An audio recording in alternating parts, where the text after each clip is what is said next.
football. Whatever. This is NFL Straya. I am your co-host, Soggy Sorrow, Jaymz Clements. I'm a guy who has a Gay for May t-shirt just over there. I've got the Drake Brady t-shirt on. I've got the America's Worst Nightmare t-shirt with all pictures of Drake Maye, and it's all for naught. This is the Soggy Sorrow Super Bowl rap show of NFL Straya. And on the other side of this air screen is a bloke who's been reveling in my sadness for the last 48 hours. He's what some people would call a mate. Others would call him a massive jerk, but it's okay. It's sometimes singer in a band called The Ramshackle Army. He's my mate. He's your mate. It's Gaz. Gaz, what's going on? There's a distinct lack of ear piercing woo going on at the moment, Jim. What's going on there? I don't know. Look, I haven't been reveling in your pain for 48 hours because at least 8 of that I was too drunk to know what was going on, and yesterday I was too dealing in my own pain, getting over the catfish hangover party, the catfish Super Bowl party that caused the hangover. So today I finally got a chance to take a step back and remember how you took the piss out of me 3 years ago. I was nothing but delightful 3 years ago. Bullshit! Bullshit! That's right. This is our Super Bowl wrap show because usually, I don't know, last year I think we did it a week after the Super. We just missed a week because no one could find Gaz for 2 days. No one could find me. I was gone. I was on High Street. We knew I was on High Street somewhere. And a few years ago, we also missed a couple of weeks after you lost. So, look, I'm being gregarious and only being a day late, I reckon. But anyway, we're just going to do our Super Bowl wrap, right? So we had a big party at the Catfish, obviously the NFL Straya Super Bowl party there each year. It's the best place to watch the Super Bowl in Melbourne, bar none. It was great. So we'll talk about all the stuff that came out of that. The awards were announced sort of just before that too. We did a little bit of a pre-show at the Super Bowl party as well. Hit on a couple of things, but not too many newsy things, so we'll just quickly jump into them. And wrap up the Soupy, the wash from that, a couple of year nars, a little bit of off-season, then look at the Soupy odds for next year, and then get out of it and get in the off-season. So without further ado, let's get into it. Episode 162 of NFL Straya. Let's go!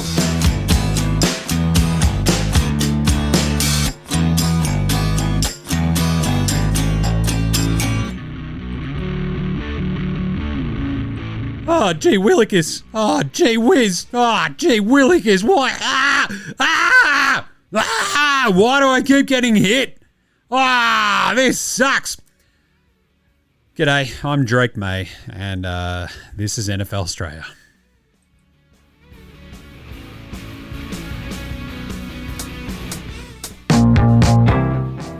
All right, Gaz. That was not great, to be honest. Had a great time at the party. I was rightfully nervous, as it sort of, turns out. We sort of did our pre-show. I was very, I think, effusive in my praise of the Seahawks, how they were probably a better team than us in most facets of the game. And that's what bore out. They did go on to prove that quite expertly. You were very hopeful. We will put it that way. You were, I was enough excited that, and we'll talk about this, like a couple of other things sort of go the other way, and you're like, who knows what goes on, but it was still a very fun one. Hey, before we talk all soupy stuff, and because 29-13, it was just a bit of a brutal game, and it's just going to be me being sad for like 15 minutes as I break down why I then was very sad. 2 big news bits. Rams-Niners, Gaz. Yes. Oh, Melbourne. Yeah. We haven't actually had this on the show since it was announced that we're going to have the Rams and the Niners play in Melbourne to start off the at some point in the 2026 season, but we all assume that it'll be sometime September, October. You've got the AFL finals around then. You've got the start of the season. Usually hits, second week of September for the NFL. There had been, a week off in the AFL schedule before the finals, but this is the one year that they're like, wait, we're introducing a wild card round, baby. Wild card. Yeah. And then the NFL's like, hey, can we get your ground for a weekend? Great job, everybody. So we still don't know when. We can do our best guesses. It's a very, very fun experience as well, just remembering how dumb a lot of Americans are. It's 19 hours to Melbourne? No. It's not even that time different. It's just, if it's your nighttime, it's our daytime. Mostly. You dummies. So travel arrangements are going to be very interesting for that game, right? Rams, Niners.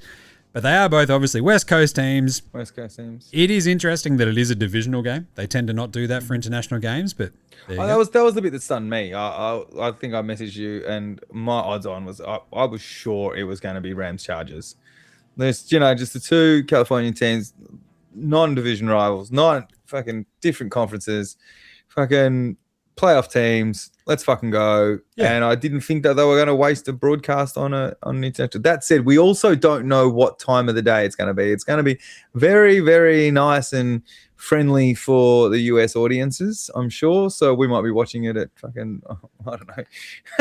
Well, I don't know, 7 a.m. So it's like 1 p.m. on the. It's pretty easy, I think, for us for them to make it a night game, right? An 8 p.m. East Coast start for them. Yeah. Depending on the way that it all sort of works out in terms of the time zone differences and daylight savings, etc. Like that can be a 10 a.m., 11 a.m. start for us, and that's like an 8 p.m., 9 p.m. And like remember, they do sort of have those rando sort of double headers early on in the season on Monday Night Football or stuff like that. So who knows what day it'll actually fall. It does feel like, remember the Brazil games were like a Friday night. Randomly at the very start of the season, so who knows? But it is very exciting, and we're obviously going to go and have a good time. And we're gonna try. I think the list of the interest list is up, which was in a couple of 100,000. I read somewhere. They're starting to talk about hospo packages now and limited boxes and all that sort of shit. It's going to cost a fortune for those sort of things, but who knows? Someone's going to pay it. We obviously.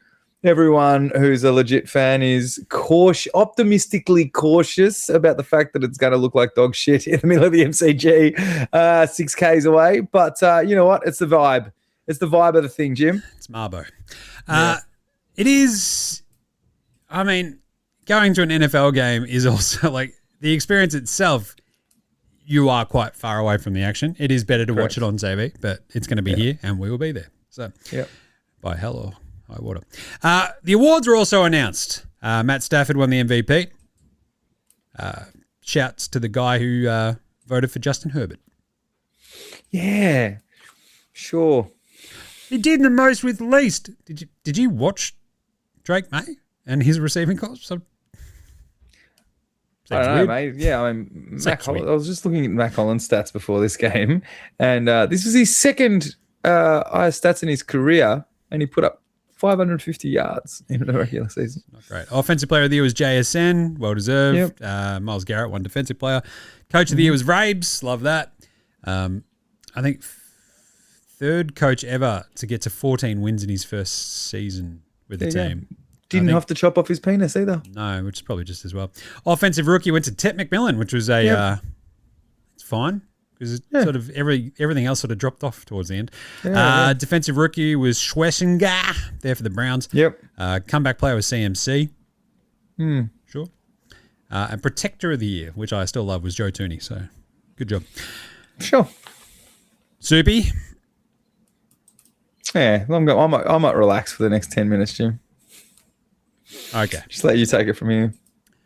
I mean, you were relaxing during the game. You're on your phone for the vast majority of it. I'm like trying. I was chatting to people. I was like waiting for a score. I kept checking my my best sports betting account. But the fact that I couldn't believe that first touchdown was still alive in the last quarter, Jim. Like, how is this thing still a thing? One of my picks today. I was still running on. I was running Sam Darnold, paying $51. I'm like, just punch it in from the one, Sam. Just pay for Gaz's bar tab, which is still open at the Catfish, by the way. So if anybody wants to get a couple of free tins in before it gets paid, just say you're there on Gaz's coin. Just go speak to Kieran and tell him you know Gaz. Like, our party was sort of much more heavily weighted towards Seahawks fans. There was a smattering Pats jerseys, but it was pretty funny watching. I don't think so. I think there was fan supporters. There was only a couple of Seahawks jerseys. There was a There was like a good half a dozen of that back. There was of Pats fans. Yeah, But yeah, like I think there was overwhelmingly voted for people either knew, were Wanting. confident in, or were going for. Yeah. And so we did our prop sheets as well that we usually do at the Super Bowl party as well. And yeah, looking through the results there, a lot of folks were still picking Seattle to win and sort of the correlating Super Bowl MVPs, etc. And so going into it, I was like, if we get into a bit of a shootout, and like the biggest thing was always going to be turn over Sam Darnold, don't get turned over. And that's not what happened, Gaz. That's not what happened. We barely pressured Sam Darnold. Our defense did a lot of bending, not breaking, until they broke. It broke. And I think we had 8 straight empty trips from Maye, before he got the Mac Hollins touchdown. No, he did turn into Mac Jones. Yeah. Yeah. I'm just missing up my Macs. Mac Hollins, the touchdown to him was awesome. It was up and about. But yeah, look, it was a defensive tussle. We all sort of understood this. We're sort of watching it. 9-0 by the end of the first half. All field goals from Myers for the Seahawks. Pats never really even threatened in the first half. And you kind of like, I'm messaging with mates of mine as well. Like, Jimmy, you still like, enthusiastic? I'm like, not really, because we can't do absolutely anything on offense. So I'm a bit worried, even though we've held them to only 9 points. They should be leading by more. And then they led by more. So I think the fumble was bad at the end of the third quarter. It was still only 12-0 at this point. The fumble was bad. There was no touchdown all game up until this point. And then they get it to AJ Byrne for the first touchdown, and you're like, fuck me, it's 19-0. You just have that moment of like, it's a weird number, it's an annoying number, and we have done nothing. The death knell, however, was the interception, the first interception. Mm-hmm. And so in the fourth quarter, they'd scored the Mac Hollins touchdown. You're like, look out, this is great. It was 3 quick passes. It was bang, bang, bang, go down the entire length of the field. The Hollins touchdown stick. And you're like, hang on. We're alive here. We are alive. I'm popping the jersey. I'd made the jersey change from Hightower at halftime to the Brady jersey to get the vibes changed a bit. It kind of worked-ish. But we did have the fumble in the third quarter still. The thing is, Gaz, after the Hollins touchdown, they then forced a 3 and out. And that was the moment you're like, yes, mate, we are on here. The defense is vibing. They've gotten a little bit of momentum. There's 10 plus minutes left in the entire game. And you're like, well, it's 19-7. Like, this is, look out. I don't mind this. And it came after, like, the interception, though. It hits after a nice little run of completions. He had that big 16-yard run of himself, was moving the ball, and then, boom, absolutely nailed. What was the Seahawks? Love, wasn't it? Yeah. Who got the INT. So at that moment, it's gone from 19-7, having the momentum, and it was gone. Like that. And you're just like, that's the one thing we couldn't do. After the fumble earlier, where it's just like, that's an empty trip. God damn, you son of a bitch. Boom. But it's still being held to 12-0. Then it's suddenly 19. But you get the 7 back. You're right there in it. Plenty of time left. To turn it over there is an absolute all-time kick in the dick in a soupy. They then only manage a field goal, but then the double death knell comes with the next one, which was a pick 6. Yep. Interception. So, yeah, that was all over Red Rover at that point. Because he had a good pass to Henry, and I got a couple of points I'm going to make in a second about the sort of game plan, etc. But the pass to Henry finally was really good, and he throws it bounces off Witherspoon. Nwosu catches it, runs it back for a touchdown, 29-7. We are Dunsky. We then scored the Ramondre touchdown. Bit of garbage time kind of vibes, but it was still 2:20 left. We'd used the timeouts smart. You don't get the 2-point conversion, though. So it's fucking 29-13. You're like, I'm no math magician, but that's still 3 scores here, Gaz. Yep. It ends up just like one of the interesting ones that we picked, the sort of pre-Subi sort of best picks that we had, was Darnold the rushing attempts, but we finish up with the ball, so he's not kneeling out the soupy. It all just finishes with a whimper with like a Henderson completion, and like no one gives a fuck. Yeah. 29-13, and the biggest thing was Drake Maye was dog shit. The defense got ran over by Kenny Walker without giving up any runs all fucking season. And the O-line kept fucking just letting dudes smush him into Drake Maye. That was it. And like I was, that's what we're observing. I mean, this stat line from the defense, Jim. 6 sacks, 8 tackles for loss, 11 quarterback hits and a touchdown. Yep. To go with 6 passes defense. 11 hits and 6 sacks. Like he was just fucking under pressure. When we spoke about it, there was the blitz from the nickel who came in and was like, they didn't send an extra man, Jim. He literally ran around a stagnant offensive lineman. I'm like, they didn't overload the side. It was just a delayed blitz. Yep. Like, what the fuck? How are you? And just May had no time. And yeah, it was quite. And then there was the other one. What was your rookie? What's your rookie? Will Campbell and Jared Wilson. So our entire left-hand side of the line were rookies, rushed, and they both got bull fucking rushed smashed, so. By dudes who were just like, they were just not footed, like pushed back into May, who's got just dudes in his face and not in a go for May way. He just had no time. Yep. But then on the other side, if you look at, Gonzalez did a good job on JSN before he went down. Before JSN went down, it's injured, and the fact that they've lent on that run game. They were already missing Charbonnet and still were able to get it done with Kenny Walker. Just doing enough. Just did enough. Yeah. I think that's like the story is just the lack of time that he had, but it was kind of weird, right? So I think I had 3 things initially, right? There was a 3rd and 5 when we were down 3-0 at the start of the second quarter. And they kind of just conceded it. They're like, we're not sure about Drake. Let's just run it. And it was just fucking right in the line, 0 yards, punt. Yeah, I remember saying to you then. And you're like, what the fuck was that? Yeah. I'm still angry about that 3rd and 5. Yeah. Not doing anything with 11 seconds left in the first half and the ball back when you get the ball at the start of the second. Like, this is just have a crack. Like, it's the Super Bowl. Like, you're not saving anything.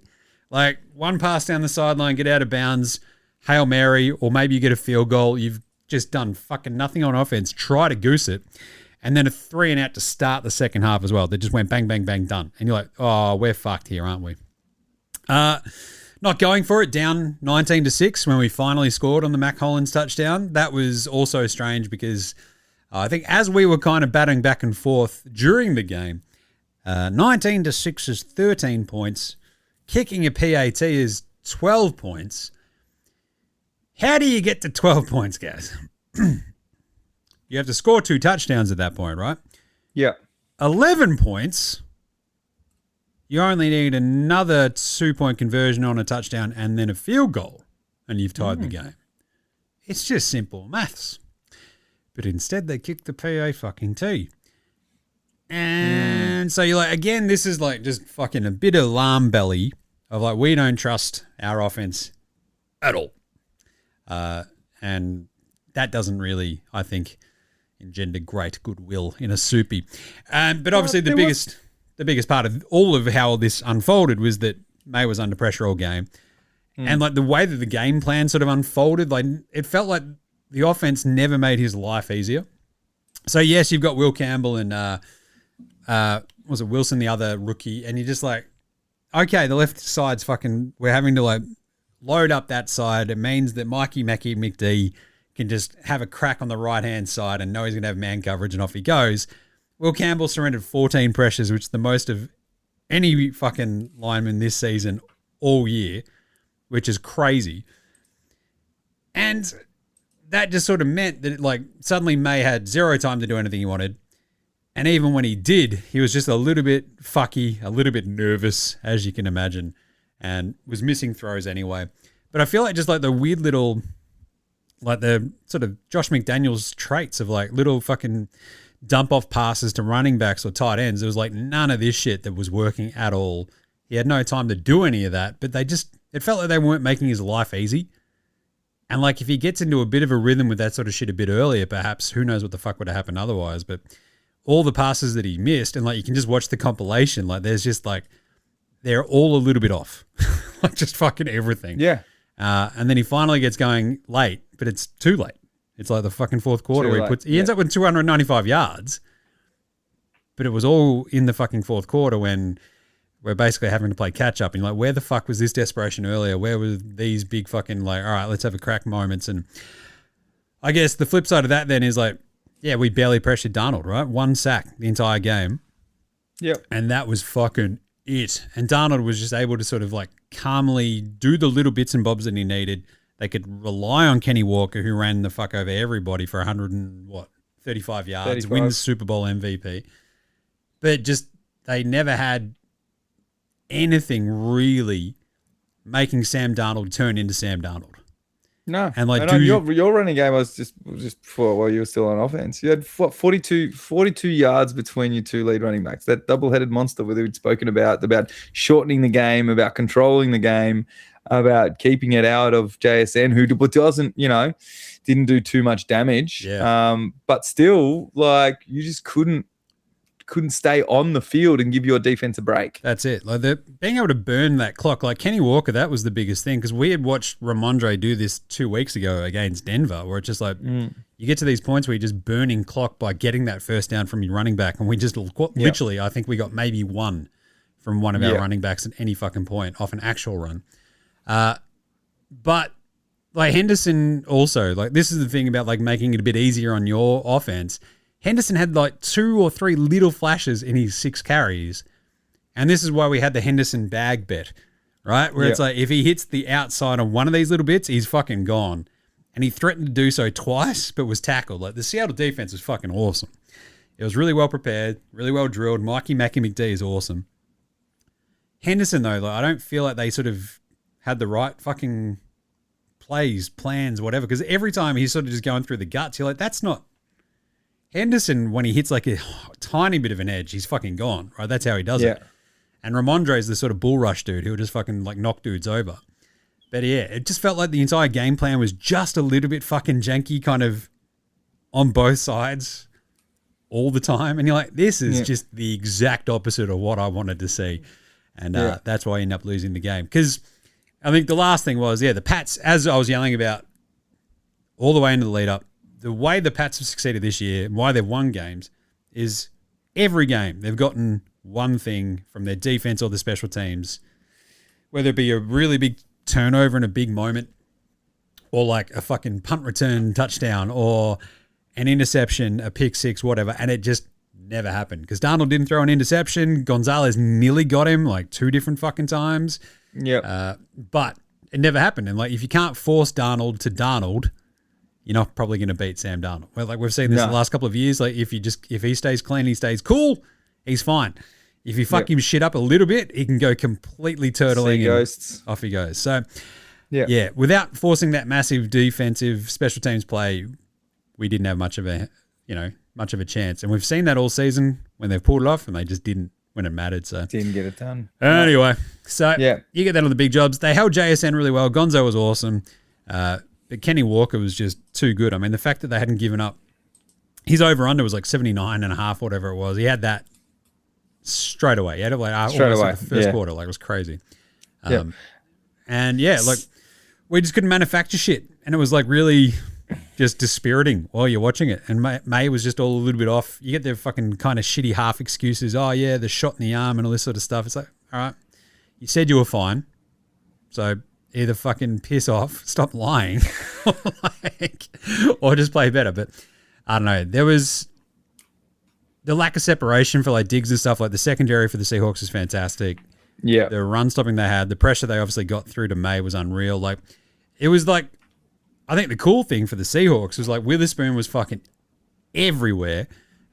You had was it Byron Murphy with 2 sacks as well? You're like, Jesus. Yeah. So it was coming from fucking just on top to bottom angles. Like, it was crazy. So. I think the two other things worth mentioning from my side is that I think there was a 4th down. I can't remember exactly when it was, but it was somewhere middle of the field between the 40s. And you were like, fucking go for it. Like, this would break their back and end the game. And you know what?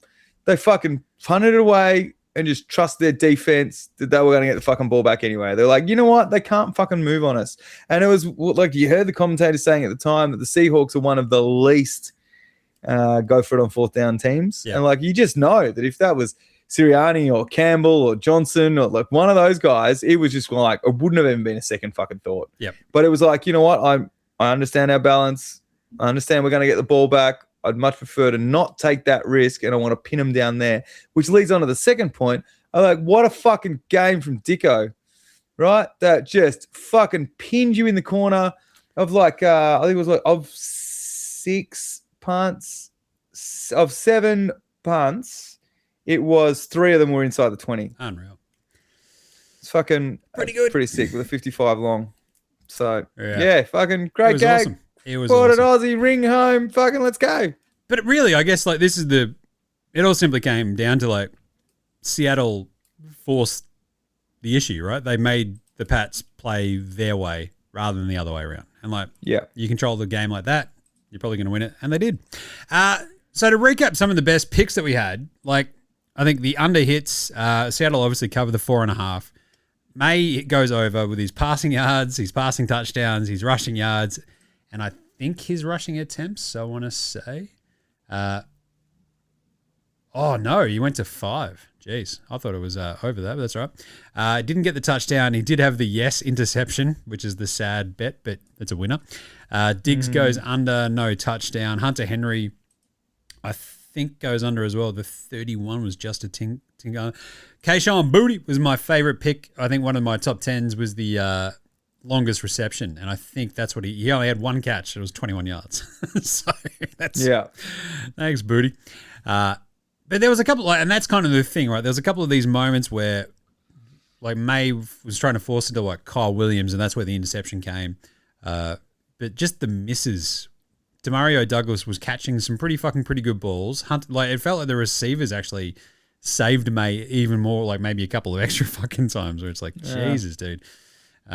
So, yeah, a bit dispiriting. Matt Collins goes over. He also gets the touchdown. Ramondre goes under, but gets a touchdown because he had the receiving touchdown, so that was good. Trevor Henderson goes, I think, over his initial yards, which was only like 17.5 because they didn't think he's going to be a big part of it. He just goes over with 19. Darnold goes under his passing yards because he didn't need to because Kenny Walker went fucking smash on the ground over his over. Yeah. The rushing attempts for Darnold was 2.5. I think he got to 2. Yeah, so that's a kick in the dick. He didn't throw an interception either. So JSN goes under, no TD as well because he was kind of in the concussion tent for a big chunk of it. Gonzalez had a really, really good breakup that basically stopped a fucking 80-yard touchdown. Dive and touch, yeah. Which was absurd. And like the defense did as I kept screaming, Ben don't break, Ben don't break, Ben don't break. But the problem is we never broke either on our defensive side of them. And so here we are. Rashid Shaheed.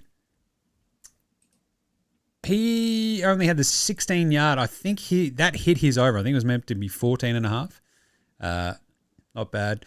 And Cooper Kupp smashed his over as well. Ends up with 61. AJ Barner goes over his. I had him as the first touchdown scorer, which was fantastic. So that was a good win for me, at least.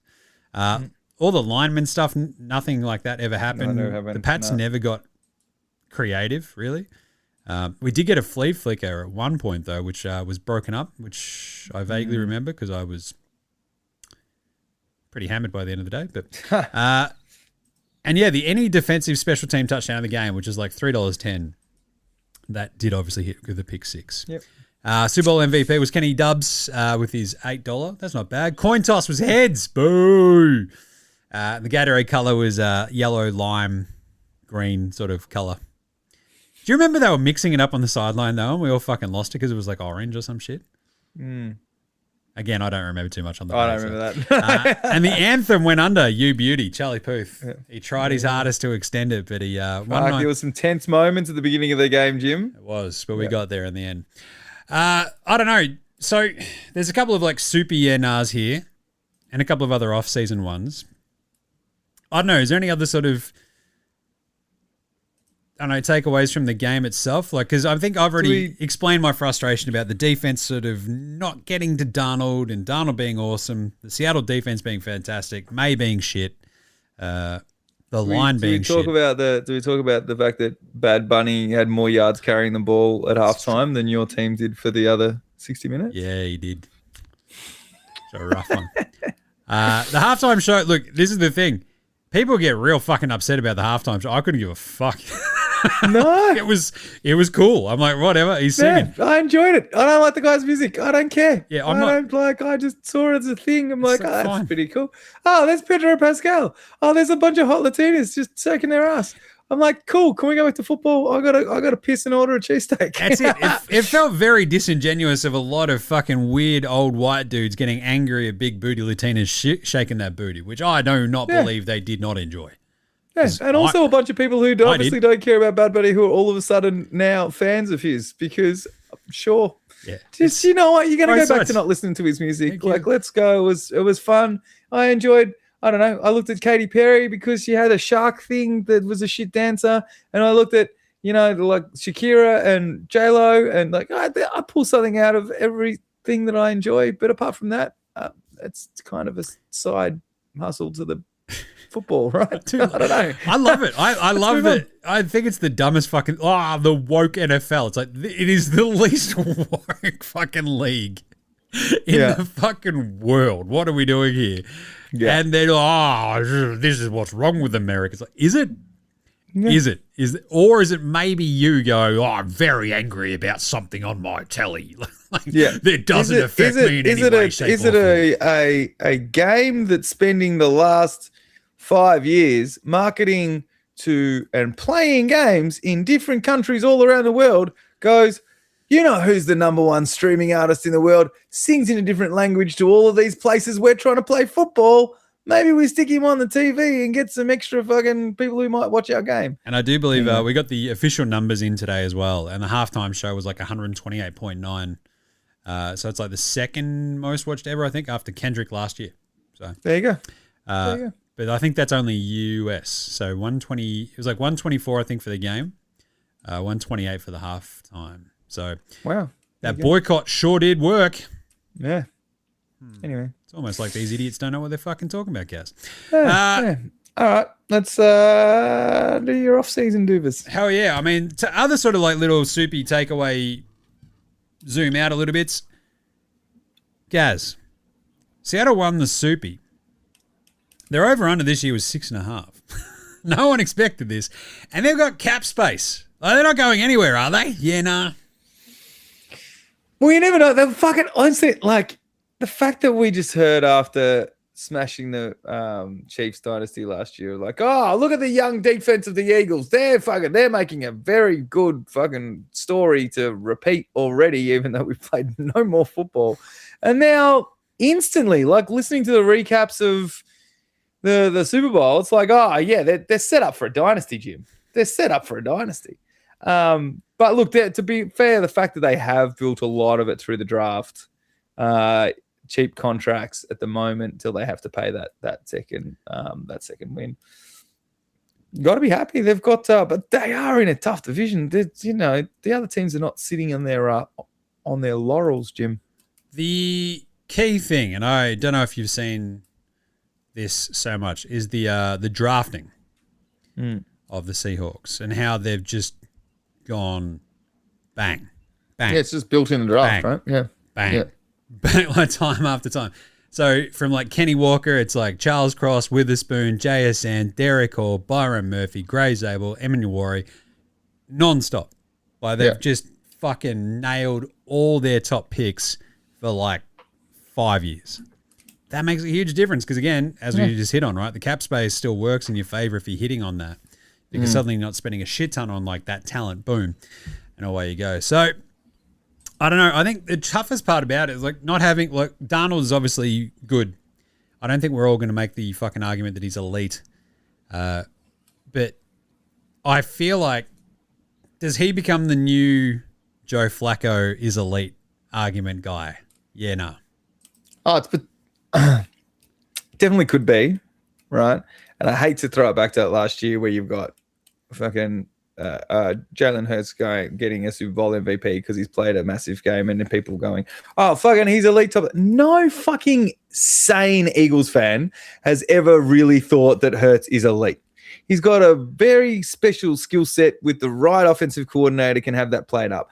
Darnold is the same, right? In the wrong system, he's been terrible, and then he came across the right system in Minnesota, and then move over to someone who once again can take advantage, and you manage you manage the dents in the armor, right? Like you keep away from the weak spots, you protect him the way that he needs to be protected, you keep him clean in a Super Bowl like this, you give him a solid run game, which for most of the year was, the two-headed when you add Charbonnet back in. You give him an elite wide receiver that he had in Jefferson and now in JSN, and you pat around these guys, and yeah, they can be serviceable. I like it. The Flacco corollary, like Flacco just went off his fucking head on that Super Bowl run. And yeah, of course. Like, yeah, that was fucking amazing. I don't feel like Darnold quite did that. They were just such a complete fucking team that they 100%. Absolutely obliterated the Niners like 3-4 weeks ago. They squeaked by the Rams to a degree, and it feels like the Rams are the only team that's given them any sort of fucking problems all year. So yeah, good on them. And what was the Mike McDonald has won more playoff games with Sam Darnold in one season than Harbaugh won with Lamar in 9 or something. Was that one of those stats? That's pretty brutal. And there was another one. That's fucking crazy. When you look at that draft class now, that had Baker, him, Lamar. Was that the Josh Rosen class as well? Josh Allen as well. Yeah. Right? So there you go. So what? Sorry. And the Josh Allen draft, right? Josh Allen. Yeah. And so who would have thought through all of that your Baker, your Lamar, and your Josh Allen, that Sam Darnold was going to be the first one to get. That's the second. Actually, you threw a Josh Rosen reference out at the fucking Soupy. There you go. I enjoyed that. Yeah. It's the Josh Rosen story. The world is living in it. Investment banker, Josh Rosen. All right. Are the Pats going to do a Commanders dive next season? Yeah, no. I don't know. So what do you reckon? Give me an honest opinion on your rookie lineman. Will Campbell did his MCL, right? Are you guys got to be strong next year, or do you have to invest hard? All right. So this is, I just want to, I've got my answer to this. I'm interested to know what your answer to this. If you think they can do the Commanders dive, or I have my answer. So let us know what you reckon. I don't think you have the age issue that the commies did. Yep. I think you've got some weapons. I do still think that you need some class A weapons around. I feel like all your investment has to be on offense, both offensive line and particularly out wide. Like you can't have Mac Hollins and fucking Booty as your lead receivers. You need a JSN, a Jefferson, or something like that. Your run game is if you're creating space on the outside and not allowing people to stack the box because your biggest threat is Mac Hollins. Then you'll open up space for Stevenson and All right. So who do the Pats play next year? It's not great. Well, you got two games. You got two games against fucking home game against Bills. the Broncos, home game against the Packers, home game against the Vikings, home game against the Steelers. Away game against the Bears, against the Lions, against the Chiefs, against the Chargers, against the Seahawks, and against the Jags. Yeah, it's going to be... yeah, you could be in trouble, mate. A bit tougher. So the schedule, we're going to find out a lot if we'll schedule merchants this year, I'll tell you that much. But otherwise, we have like $40 million in cap space. I think shoring up the O-line, drafting I don't know if we do the Commanders dive. I don't think we'll be winning fucking 14 games. Yeah. If we get one more receiver, I don't want to trade for AJ Brown. Fucking everyone settle down. But I think there's a couple of tweaks that they can make. Also, I just think like year 2, Vrabel, McDaniels, and May hopefully sort of keeps this on the trajectory where they just don't fall off a fucking cliff. And as long as May stays healthy, which is the big thing really for the Commanders this year with Jaden Daniels, right? It's just like if he stays healthy, who knows what could happen. But they were obviously an older team anyway, so I don't know. I'm fingers crossed, but it's going to be a lot fucking tougher, I'll tell you that much. Damn. Oh, it's just one of those things that people, I guess, neglect is that when someone wins a division, and you know, the NFC East has seen it, just that fucking cycle for 20 years. It's obviously when you win in a division, well, next year your games are made up by the teams who won the other divisions. Yep. And if you finish last, then it's made up by those. So you're going to have a couple of games that if you've improved somewhat, everyone doesn't improve at the same rate. So you should be able to knock off a couple of cheap wins and then, springboard your thing. So bringing you back to regressing to the mean, Jim. Yeah. Even if with the Jets and the Dolphins in the division, like who fucking knows? They've got Heffley's the new coach there. You've got Aaron Glenn second year. And the Bills have got a new coach. So I don't know what the fuck's going to happen. But anyway, I think, the amount of money we've got to spend, hopefully they just don't fucking suck us. But the problem is the AFC just gets crazy fucking competitive again next year. Like you've got Baltimore with a new coach. You've still got Josh Allen. You've got a rising Jags team with a really good new coach.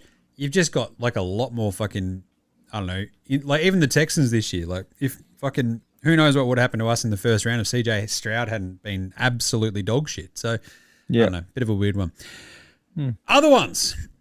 Do you reckon this draft, it feels like this is one of the least hyped drafts in a little while. Do you reckon this will make a big difference to some of our final standings this time next year? Yeah, no. Yeah, it's just not, everyone's just not out there going, oh, fuck, this is going to be generational talent in X position. Usually at this stage, there is a presumptive first overall pick. Looks like the Raiders are going to get their new quarterback.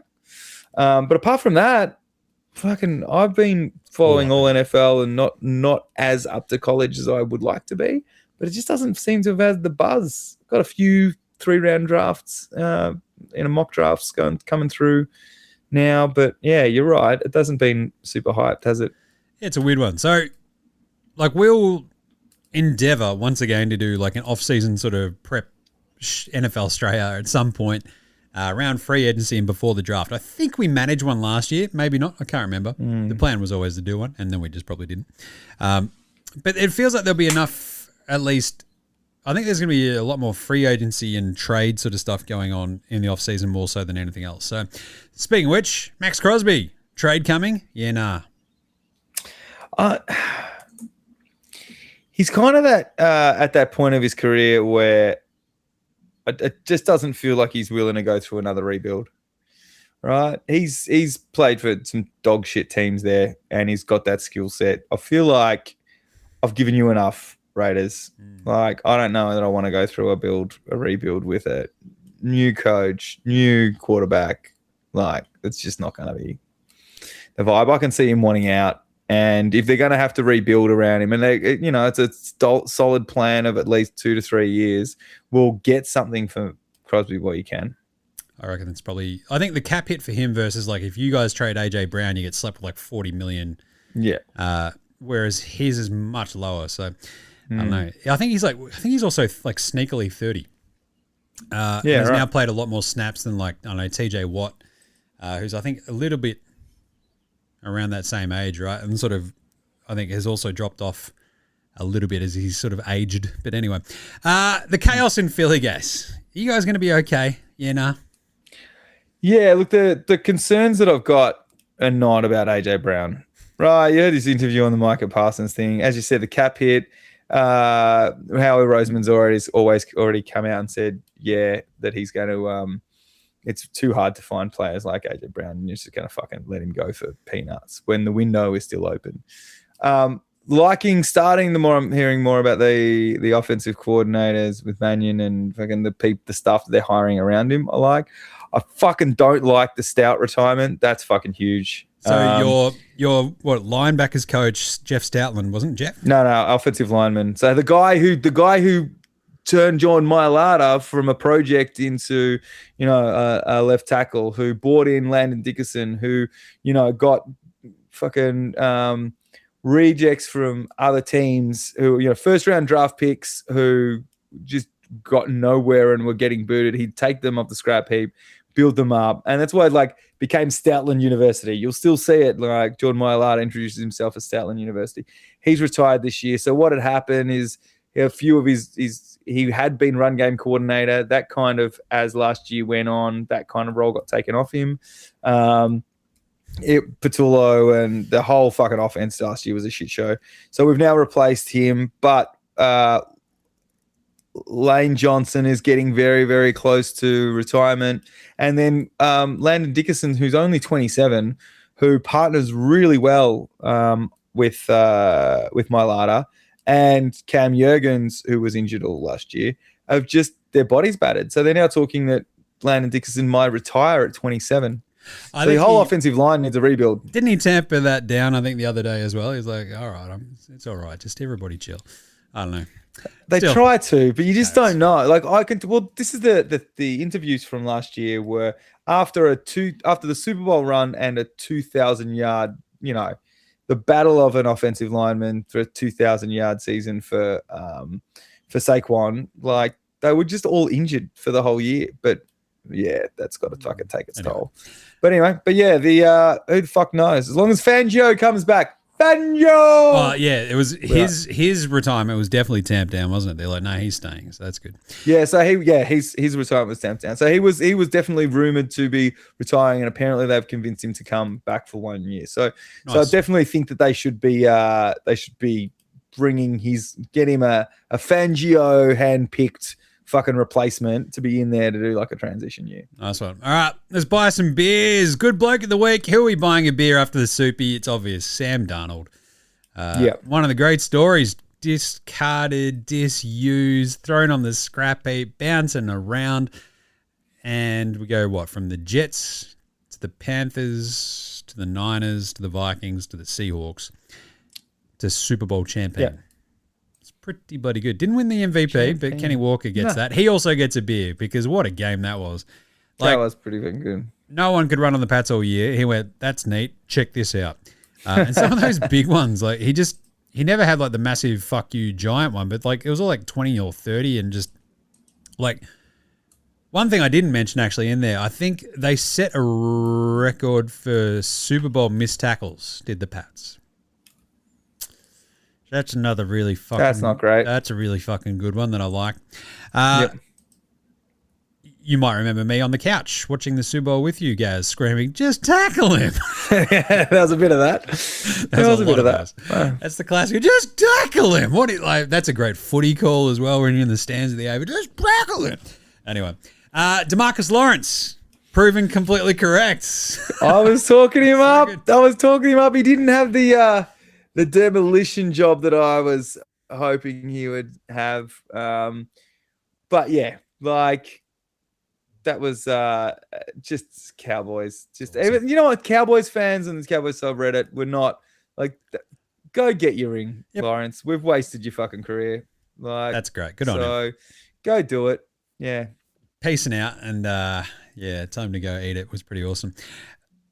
Mikey Mackey D's. Mike McDonald, coach of the Seattle Seahawks, couple of years into the gig, the first defensive play caller head coach to win a Super Bowl. When he's calling all the defensive players as well.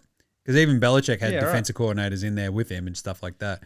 Yeah. Because I think most of the, even the coaches who have won over this last vast majority of stuff, they're either offensive-minded coaches or they're not calling the fucking defensive plays. So that's how good he was. Yeah. That was pretty awesome. He did a great job. Awesome game plan. Absolutely fucking shut down everything the Pats could do. Josh did sweet dick all to sort of change it up, it felt like, at halftime. Anytime they did, they were doing this mostly as well. They didn't out and out blitz. They were usually rushing 4. They would just keep getting to Drake with the 4, and then sometimes Witherspoon would be like, all right, well, I'm going to go fuck some shit up. Check this out. And you're like, this is just fucking, like, it was stifling. Like, there was no room for May to do anything.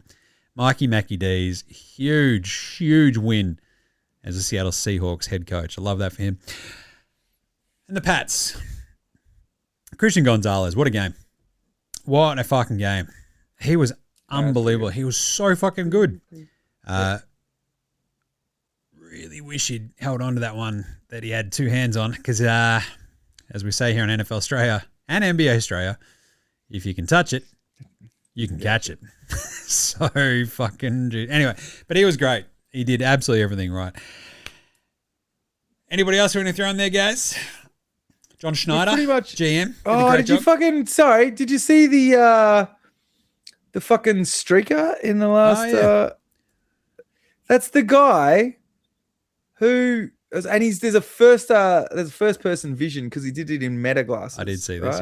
Right? Yeah, and the fact that he's the guy who 3 years ago, bet on himself that there would be a streaker during the game, and he'd put the bet on and claimed it, and then he's gone for a second round. Nice. Yeah, I wouldn't recommend it. Worth the bail money, right? Yeah, apparently. John Schneider as well. I think he just does a fucking great job for the Seahawks. They're always just fucking super solid. Old mate, no mates. Oh, geez. Drake. It's Will Campbell. It's also the other Drake. Rough week for Drakes, really. Because I think Drake also bet on the Pats, which I fucking hated as soon as I saw that. I'm like, this son of a bitch is always on the wrong side of these things. Fuck. Yeah. But also, back-to-back Super Bowls where a dude named Drake have had a bad night. Yeah. This was kind of one of the other nahs I want to throw in there, but I don't know. I just don't want to fucking pile on Drake Maye too much. Like, shit game. Bit of a rough playoff run, obviously. Conditions are a bit fucky in a couple of these, but obviously didn't cover himself in glory. They win through. He has a shit soupy. He's obviously got a fuck shoulder at some point, but who knows or who cares how bad it is? Because if you're playing, you're fucking playing. That was a little bit disheartening. Mm-hmm. But I'm still gay for May. Yeah. Because I can't discount the entire fucking regular season. It was awesome. He was fantastic. Give this man a little bit more protection. I think we're okay. Maybe get him one more receiving weapon that I'm not sitting there going, it's a me, DeMario, like every time.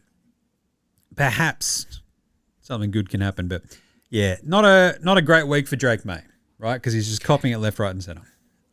Yeah. And rightfully so. And I'm just trying to find the fucking list, Jim, but I cannot find the list.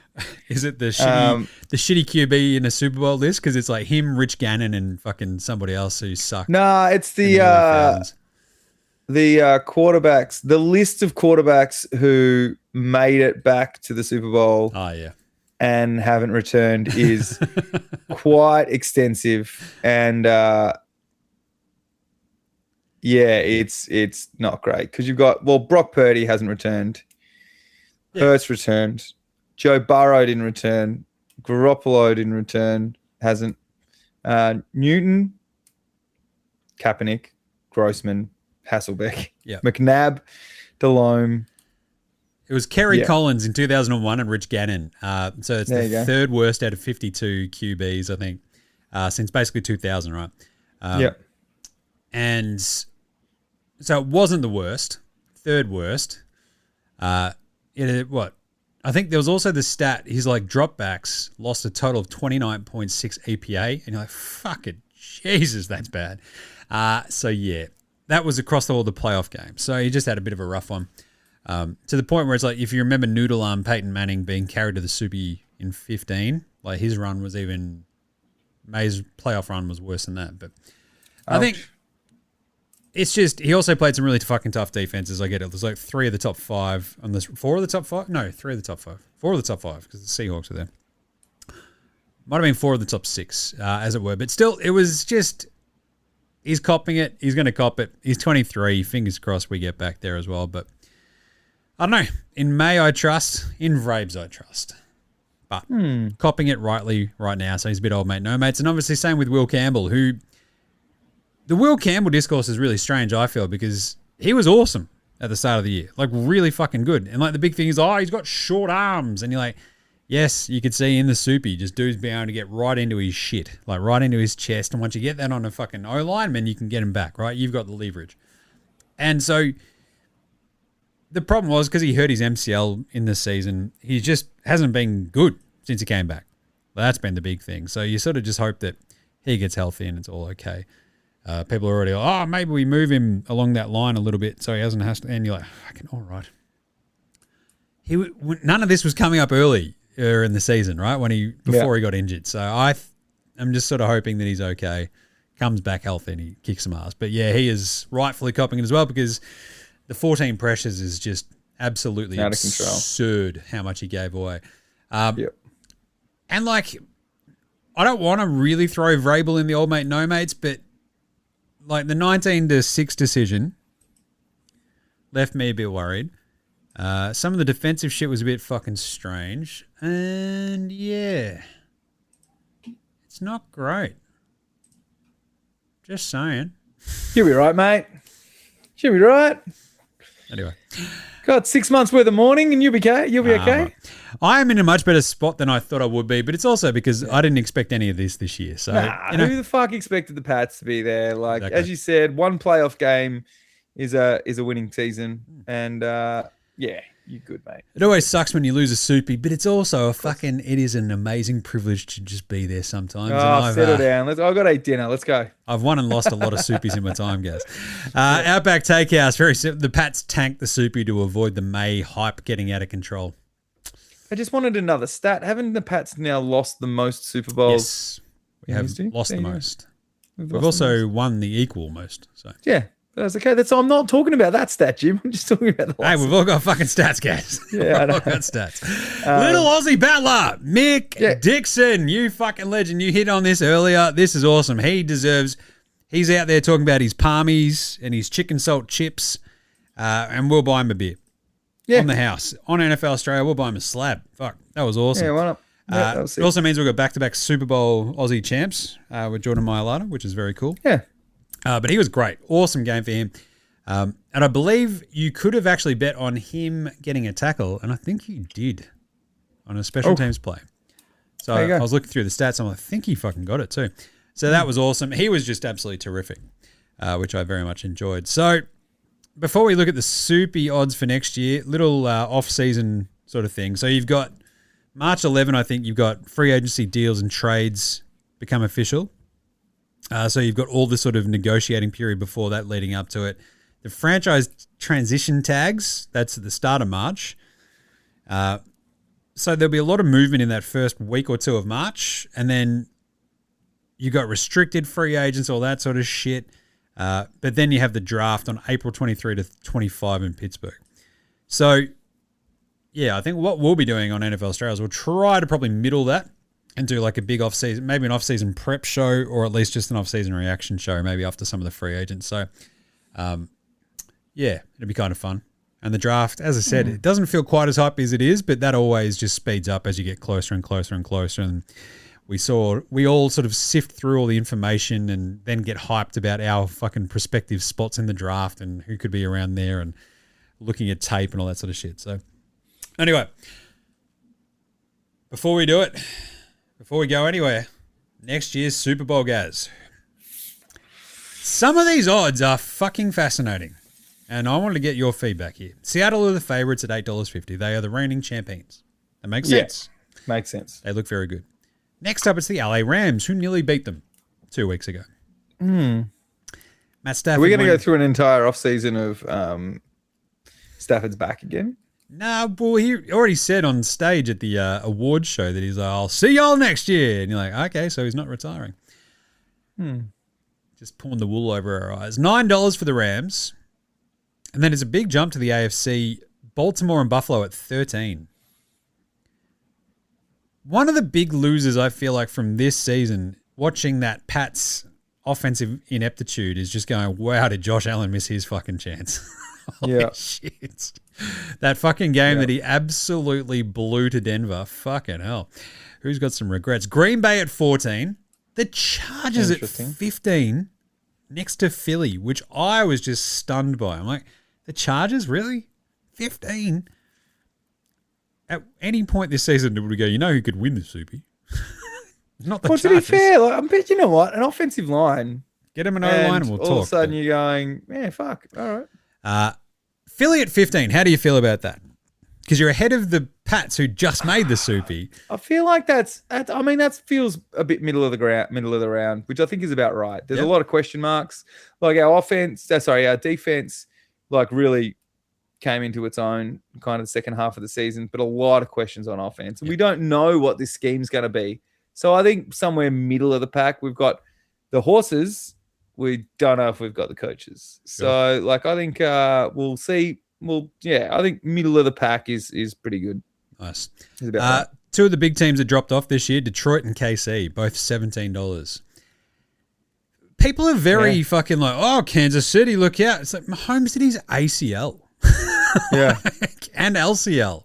Yeah, and Kelsey's December, like, who the fuck knows what's going to happen with him? And like, there's lots of aging stuff. Yeah, blah, blah. It's not like Mahomes did it in fucking September. Like, it was the second week of December, I think it was. Like, fucking everybody chill, man. Like, I get that he's a freak, but Jesus.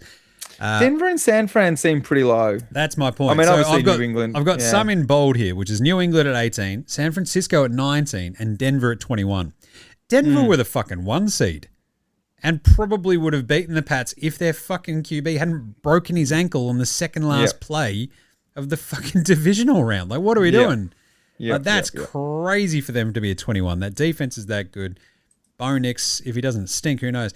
And the Niners, I feel like if they get healthy, like, Kyle Shanahan's awesome. Like, if there's going to be a team that just sort of schemes up ways to beat Seattle and the Rams and some of these other NFC teams, I love the Niners at 19. The Pats at 18, that makes a little bit of sense when you look at the schedule. It's like, yeah, it's going to be fucking hard, I'll tell you. So, Houston 21, I also liked because I think if they weren't shithouse against us, who knows what the fuck could happen.